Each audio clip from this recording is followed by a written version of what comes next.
They didn't know who she was, didn't ask, didn't care. They just saw a quiet 17-year-old girl on a military base and decided that made her weak. So, when Captain Reynolds slapped her sketch pad to the floor, when Petty Officer Lawson struck her across the face with a grin, they thought it would end right there. No complaint, no witnesses, no consequence. But what they didn't know was who her mother was. And by the time those 4 men stepped into the reaction chamber that night, they weren't walking into a drill. They were walking into a correction. Before we show you how one retired Navy SEAL answered that slap without raising her voice, and why no one on that base ever mocked her again, drop a comment telling us where in the world you're watching from. Tap like, hit subscribe, and turn on the bell icon because this one proves what happens when arrogance meets discipline, and begs for mercy. The sun cut sharp lines across the asphalt as Lieutenant Commander Sarah Blackwell stepped through the outer checkpoint of Pinecrest Joint Training Center. Her stride was exact, upright, the kind of posture you don't forget even after medical retirement. Years of Tier 1 deployment had etched that discipline into her spine.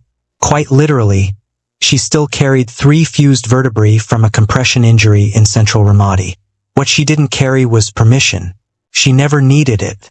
At her side, wearing a canvas satchel and squinting into the late morning glare, was her 17-year-old daughter, Mia. Long-legged and observant. She didn't walk like a soldier, didn't pretend to.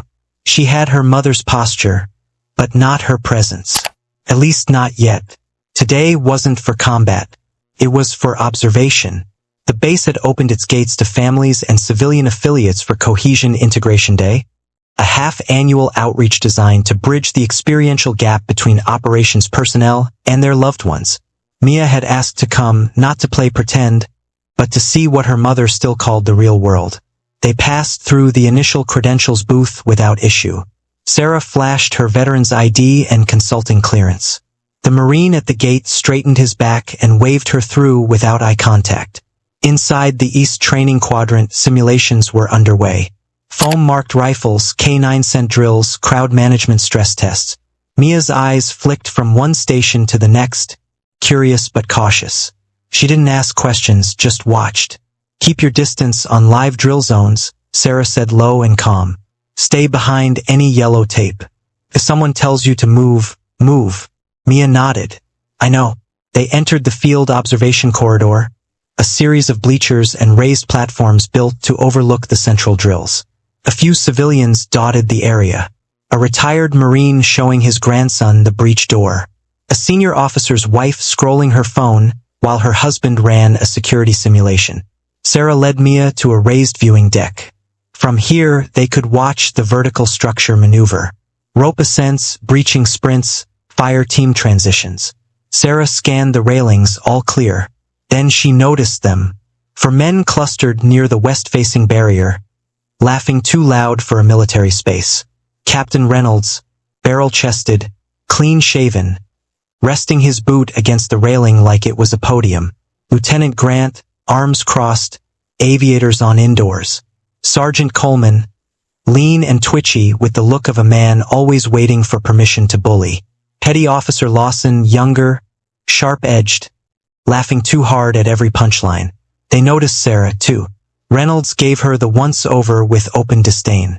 Well, if it isn't the broken war queen, he muttered to his group. Consulting now. Must be nice to get paid to limp and lecture. Lawson chuckled. She bring her little civilian, too? Their eyes shifted to Mia, quiet, lanky, unassuming in a denim jacket and gray trainers. She wore no makeup, carried no attitude. Just a sketch pad tucked into the crook of her arm. She looks like she wandered into a war zone by mistake, Reynolds said louder this time. Sarah didn't flinch, didn't glance, just placed her hand gently on Mia's shoulder and steered her a few steps left out of line of sight. Stay here, she said. 10 minutes. I'm checking in with the coordinator about badge clearances. I'll be fine, Mia replied. Promise. Sarah nodded once and disappeared down the stairwell. Behind Mia, the sound of boots scraping along metal grating drew closer. And 30 feet away, the upper decks, where the cameras hadn't been reinstalled since renovation, remained silent. Oversight blind spots, empty walkways, perfect for what was about to go wrong. Mia waited where her mother left her, gripping her sketch pad loosely at her side. The drills below echoed in bursts, boots hitting steel, muffled commands, ropes scraping against aluminum anchor plates. She stepped forward slightly, just enough to peer over the rail. That's when she heard them behind her. "Hey!" One of the voices called, confident, familiar. "Reynolds!" She turned slowly. The four men from earlier were standing barely 10 feet away. Reynolds leaned on the railing beside her like it was a bar stool. "You lost." Mia blinked once. "No, sir." "Sir," Reynolds echoed mockingly. "You're not military. You don't have to pretend." She didn't respond, just held her sketch pad a little closer to her chest. Grant stepped forward, cocking his head. "So, what are you doing here? Sightseeing? Thinking of signing up?" "No," Mia said, quiet but clear. "Just watching. My mom brought me." "Ah," Coleman sneered. "And what did she teach again?" "Stress management for soft recruits." Lawson laughed. Reynolds smiled, but it didn't reach his eyes. You know, back in the day, daughters didn't get escorted onto training fields. They waited outside like civilians should. "I'm standing behind the line," Mia said, gesturing to the bright yellow tape under her feet. She hadn't crossed it, hadn't broken a rule. Reynolds moved a half step closer. "And yet, here you are drawing pictures of real men working." She took a breath. "I'm not trying to bother anyone." That was the moment Coleman swatted the sketch pad out of her hands. It slapped flat against the deck with a loud thap, pages fluttering open. Mia flinched and bent quickly to pick it up. That's when it happened. Lawson, smiling the whole time, reached out and slapped her across the face. A clean open palm strike. No warning, no force to maim, just humiliation. The sound echoed louder than it should have. Sharp against the open steel. Mia stumbled backward into the railing, hand pressed to her cheek. Her lips parted, but no scream came. Her voice came out as barely a whisper. "I didn't do anything." Reynolds looked around casually. No cameras, no senior officers, no crowd, just an empty walkway and perfect deniability. "You did enough," he said, "walking around here like you're owed space." They turned to leave her there, folder scattered, hand trembling, eyes wide with shock. But they missed someone. Down the walkway, just out of sight, behind a stack of tarp-covered equipment crates, a junior corpsman stood frozen. Petty Officer Ryan Keller, field medic in training, had seen the whole thing. He hadn't meant to spy. He was logging inventory tags for the upcoming gear audit. But when he heard the slap, he'd looked up. And now he couldn't unsee what he saw. His breath caught. For men, one teenage girl, a slap, a smirk, no cameras. He didn't know what to do, and before he could decide, the men were already halfway down the stairs, laughing like nothing had happened. Mia stood alone, her fingers shaking as she clutched the sketch pad to her chest. And somewhere beneath her skin, that burning sting was beginning to fade. But the consequence they thought they'd avoided, it had just started moving. Sarah Blackwell moved with the kind of focus that made other people give way. She was halfway across the operations corridor, still speaking with the base coordinator about field clearance logistics, when she caught the smallest break in the crowd, just a flicker of her daughter's silhouette against the far railing. And the way Mia was standing, it wasn't how she'd left her. The sketch pad was gone. Her hand was to her face, shoulders stiff, eyes down. Sarah didn't ask permission. She stepped straight through two groups of chatting officers, her boots silent but fast. The base around her blurred into background noise. By the time she reached Mia, the girl had pressed herself back against the rail. "Mia." Just one word, steady, controlled. Her daughter looked up, and Sarah saw it. The red mark blooming along her cheekbone. Not scraped, not brushed, a flat, sharp outline that only one kind of strike could leave. Mia didn't cry. She just blinked. "It was one of them," she whispered. "The ones who laughed earlier." Sarah's body didn't move. "Not yet." "Who?" she asked, calm as a still lake. Mia glanced toward the far stairs. "Lawson, I think. And the others? I didn't see it coming. He just slapped me." Her voice cracked halfway through, then sealed shut. Sarah took one breath in. A breath that traveled all the way back through 32 months of SEAL deployments, joint ops, classified missions, and the cold silence of rooms where you learn to listen before you react. She knelt slowly, lifting her hand toward her daughter's face. "May I?" Mia nodded. Sarah gently tilted her daughter's chin, inspected the welt. No bleeding, no cut, just heat and color and the beginning of swelling. She let her thumb hover, not to touch, but to remember. Then she stood. "You did everything right," she said. I didn't want to make a scene," Mia stammered.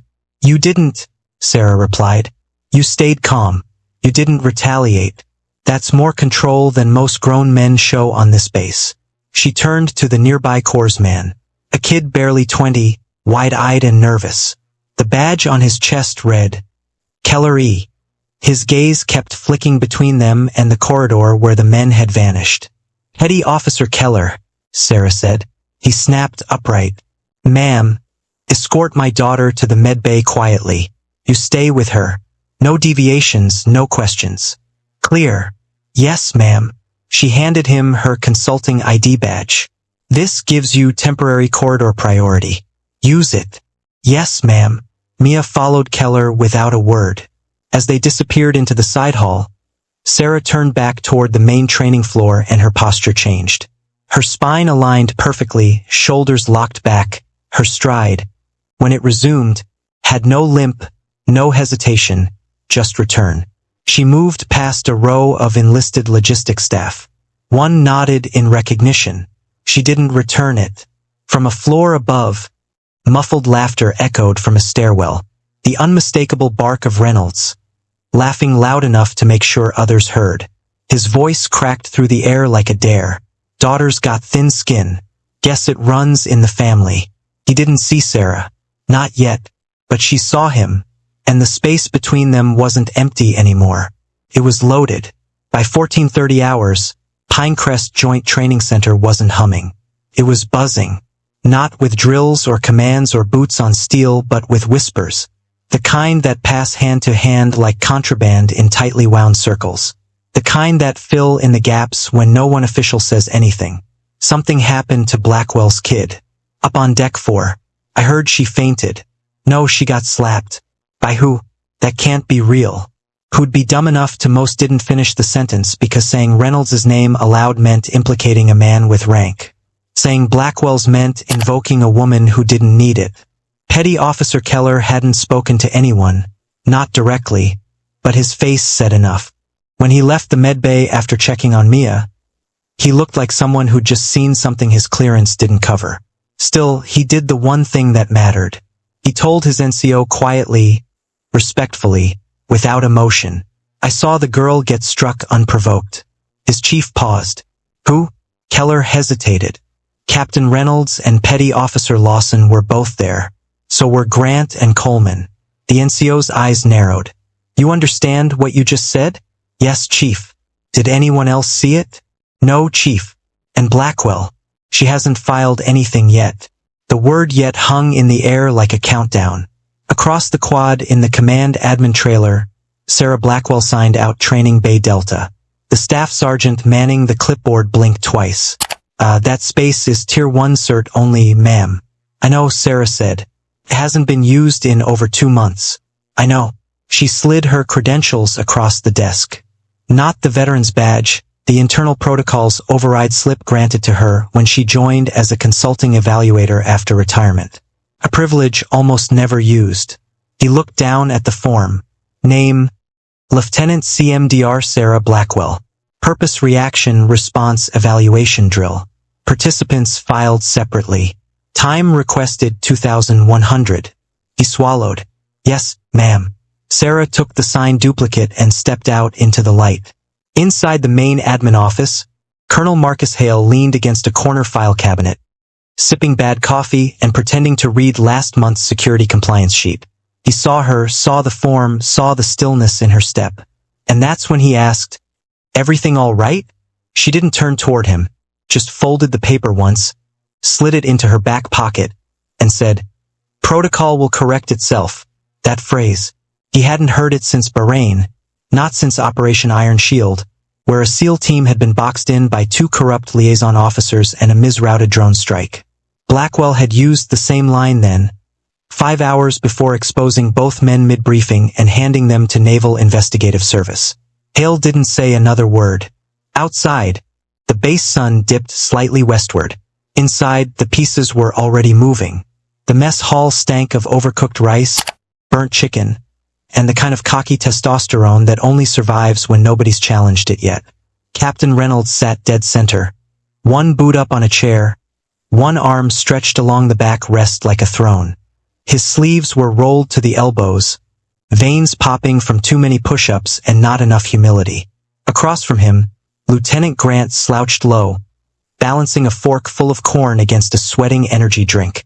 Coleman picked chicken bones clean with the precision of a man who'd never been hit hard enough to know his limits.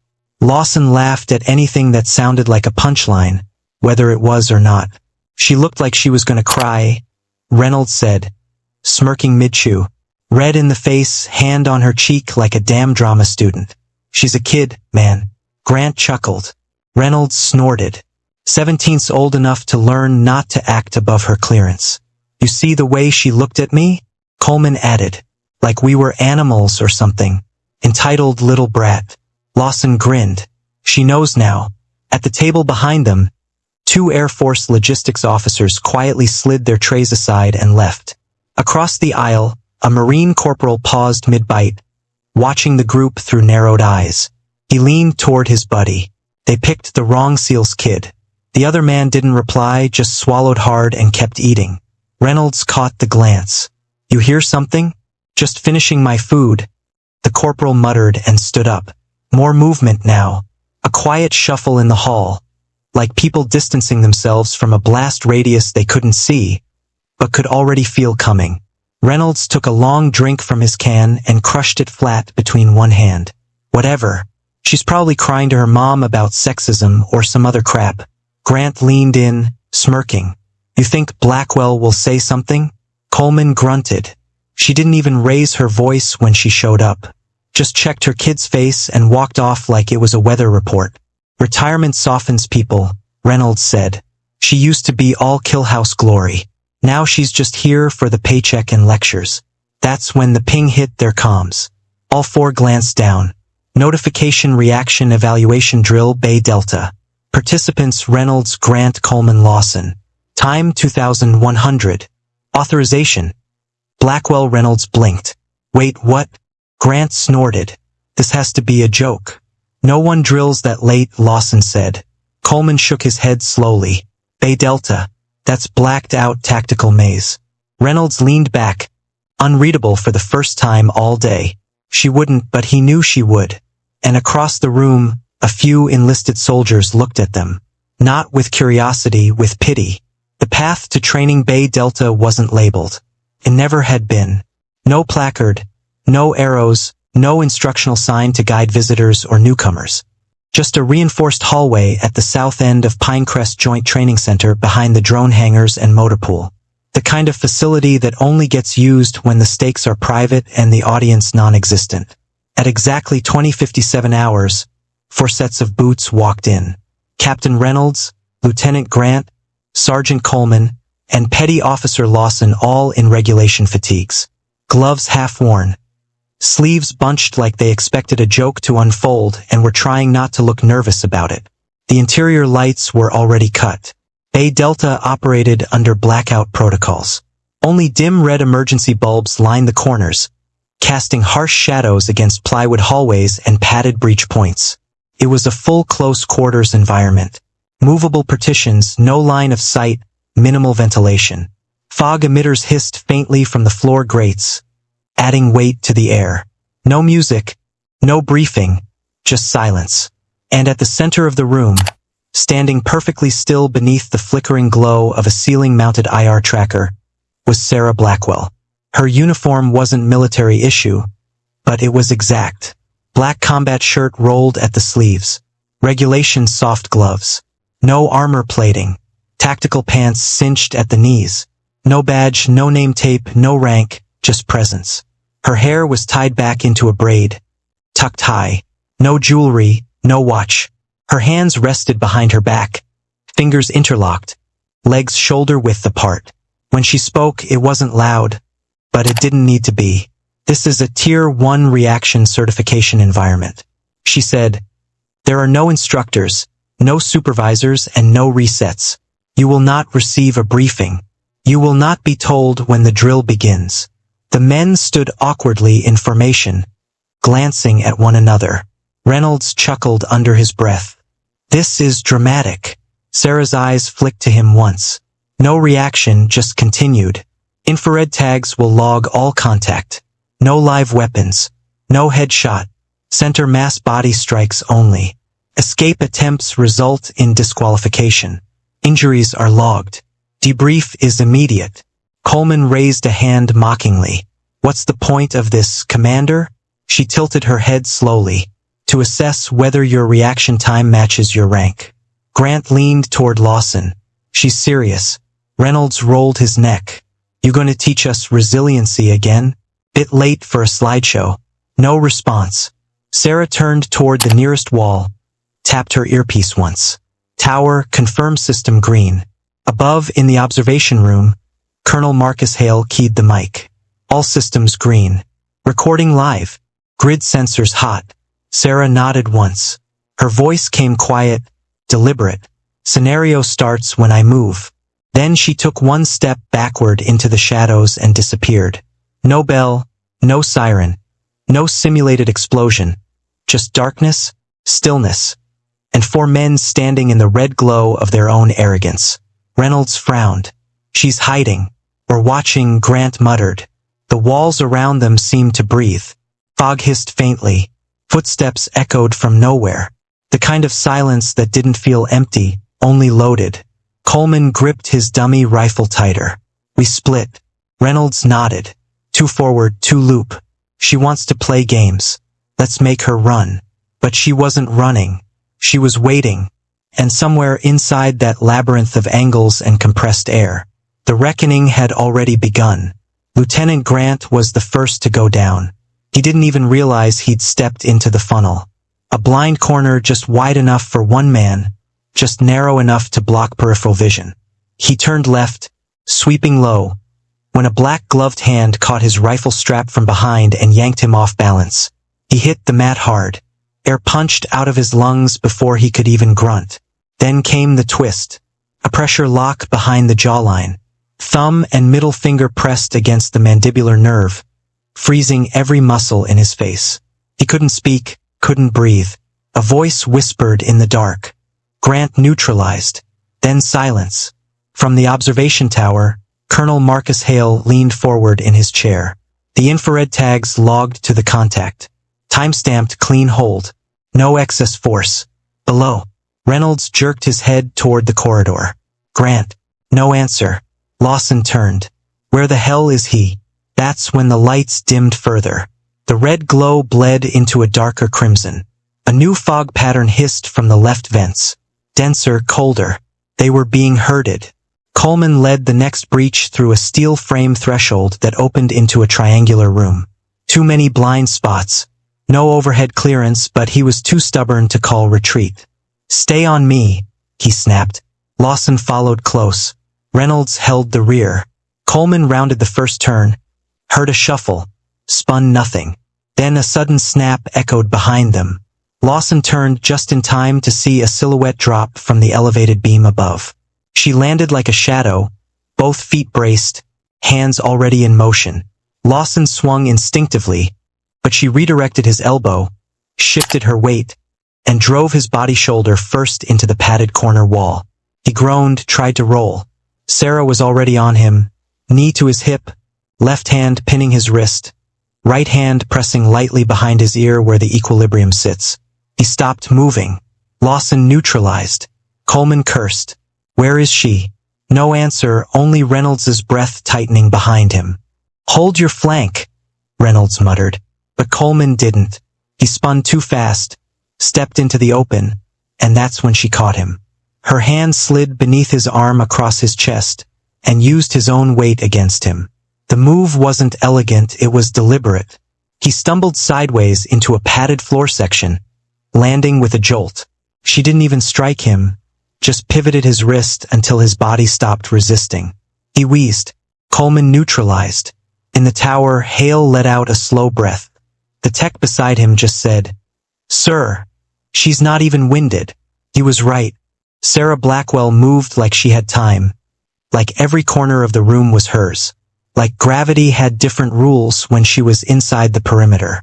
Now only one man remained. Reynolds. He was breathing heavy now, crouched low, shoulders up, back against a structural column. He had no visual, no sound, just that feeling that he wasn't alone. "Come on," he muttered. "Let's get it over with." He moved fast, precise, barreled in down a corridor with fire team confidence. Arms ready, posture correct, and then there she was, standing in a doorway at the far end, waiting. He charged, boots heavy, hands wide. She didn't flinch. She waited until the last second, then pivoted, and he slammed into the doorway edge with full force. Stumbled, turned. That's when she trapped his wrist. His right hand, the same hand that had struck her daughter. Her grip closed tight. Not enough to break, but enough to own it. She twisted. Reynolds dropped to his knees, unable to control the collapse. Gasping, she leaned in, just enough to speak clearly.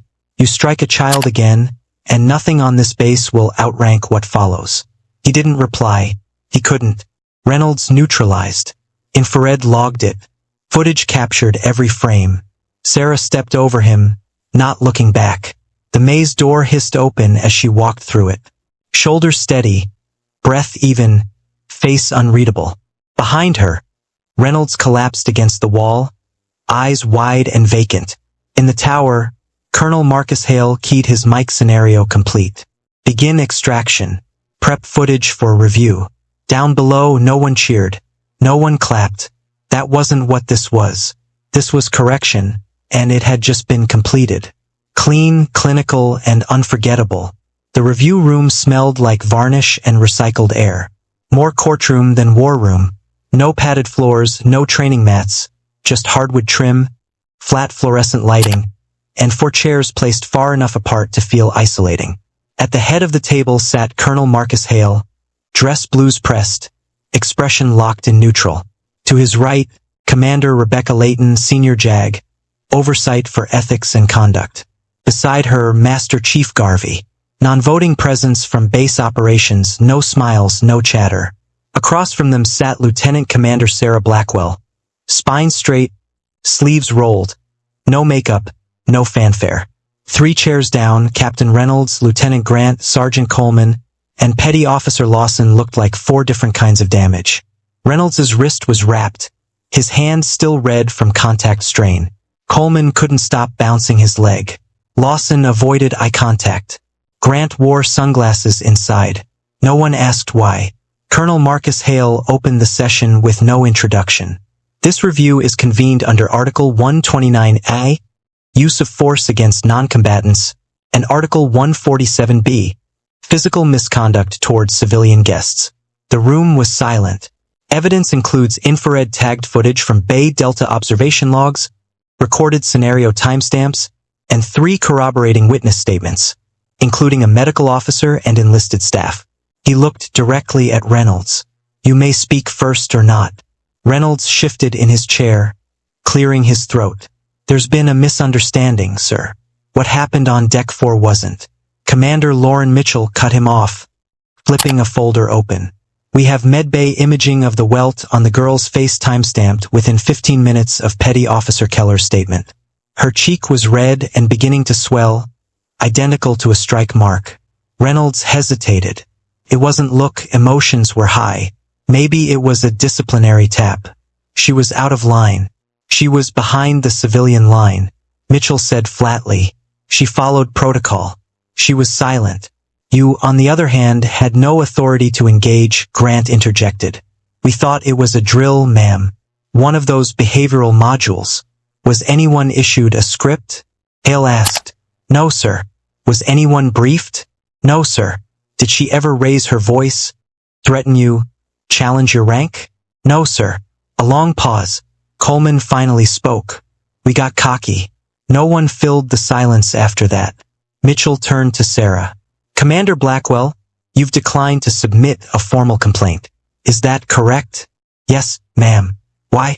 Because documentation isn't as instructive as consequence. Hale nodded slowly. Your conduct in Bay Delta was logged. No strikes to the head. No injuries beyond strain and neutralization holds. 0 violation markers. She nodded once. Mitchell closed her file. This is our ruling. She faced the 4 men. Captain Reynolds, suspended from all active field instruction, pending reassignment to administrative oversight outside this facility. Reynolds's mouth opened, but nothing came out. Lieutenant Grant Sergeant Coleman, Petty Officer Lawson, formal reprimands barred from joint operations for the remainder of this quarter. She turned last to Sarah. Lieutenant Commander Blackwell, your restraint, control, and procedural adherence are entered into record. Accommodation will be forwarded to Regional Command under instructional integrity. Sarah didn't smile, didn't blink. Understood, she said. Colonel Marcus Hale stood, signaling the end. Dismissed. The room emptied slowly. Reynolds was last to stand. His body slightly tilted like the weight of the room finally caught up with him. He looked at Sarah, but she didn't look back. She had already moved on. The morning sun cut clean lines across the gravel perimeter of Pinecrest Joint Training Center, throwing long shadows beneath rows of flagpoles and bleached concrete. Boots moved slower than usual. Conversations were quieter. Something about the air felt corrected. Lieutenant Commander Sarah Blackwell walked the Eastern Trail beside her daughter, their steps in sync. No parade, no fanfare. Just 2 figures in motion, one disciplined by combat, the other shaped by what she'd survived yesterday. Mia's cheek had mostly healed. The swelling was down. A faint red outline remained like memory embedded in skin. She didn't hide it, didn't speak of it. She just walked with her mother, her posture a little straighter than before. They passed a logistics crew unloading crates. One corporal nodded at Sarah. Another dropped his gaze, not in shame, but in acknowledgement. A quiet kind of respect. Mia noticed it. Why are they looking at you like that? She asked. Sarah kept walking. Because they saw the footage. They all did. Some enough. Mia hesitated.